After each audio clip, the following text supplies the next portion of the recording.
こんにちは、MD ジャックです。はいです。皆さんこんにちは。今回は 4BA プラス 1DT のハイブリッドモデル、ヤンイン、キャノンのレビューです。パッケージの文字を見たとき、一瞬芸能事務所の検温かと思っちゃったよ。これでヤンインって読むんですよね。多分ね、発音は微妙に違うんでしょうけどご容赦ください。前回の C クリアリローンに続き、今回も聞く機会をいただきました。リンソールオーディオさん、ありがとうございます。では早速見ていきましょう。医療用樹脂シェル、人間工学に基づいたデザイン。シェルがとても綺麗です。黒い流砂の質感を持つ医療用樹脂シェルは手作業仕上げ。リアフィンの突起はちょっとだけありますが、とても自然。多くの方にフィットするでしょう。チューニングスイッチ機構を搭載していながら、片側 4.9g と軽く、厚みもあまり感じず、エルゴノミックデザインということもあり、装着感はとてもいいですね。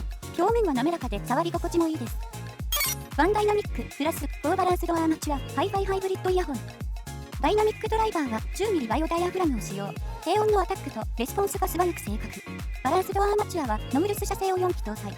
感度が高くスマホ直差しでも特に問題なく聞けます。3つのチューニングスイッチ、変更可能なコロケーション。プロフェッショナルクロスオーバーテクノロジー。キャノンの目玉となる特徴で、ここは後ほど深掘りします。主な付属品は実用的でかっこいいケース、ニアピカ3セット、そして少し太めな高品質単結晶導銀メッキケーブルです。ではサウンドチェックです。今回はキャノンのスイッチングによる8パターンのサウンドの変化を収録しました。約3分の内容ですが、8パターンを一度に比較すると混乱するので、4つのフェーズに分けてソースと2つのスイッチパターンを1セットとして比較しています。いつもと少し画面構成が違うので簡単な説明です。フェーズは4つに分けたうちの何番目なのかと、何と何を比較しているのかの表示。110とか010の表示はスイッチのオンオフ、0がオフ、1がオン。1つのフェーズでソースを含め3つの比較をしており、どれがアクティブなのかとソースに対してのレベル差。1フェーズ2曲で、比較2フェーズ目以降は2曲のループ。1曲目と2曲目で、それぞれのスイッチについての簡単な印象を記載。レベル差は音量、波形ともにそのまま反映しています。イヤピは単ジジム、TAPB、トレブルを、ケーブルはキャノン付属の4コア、銀メッキ単結晶導ケーブルを使用しています。ではどうぞ、音量、上がります。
でしたか？どのパターンも、あ、これいいなーなんて思ってしまって、結局全部いいなーっていうのが愛の感想です。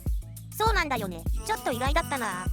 8つのパターンを持つキャノンのセッティングは、000デフォルト。3つの軸となるパターン。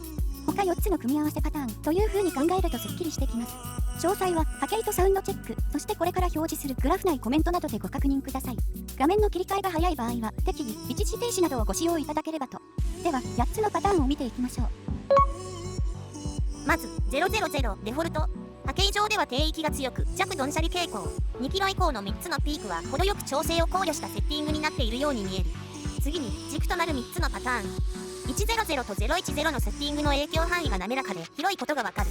010での中域から中高域がこういう形で変化するのはありがたい。そして001もグラフ上では影響範囲が狭く見えるが、実際には 10kHz ぐらいの影響範囲となっている。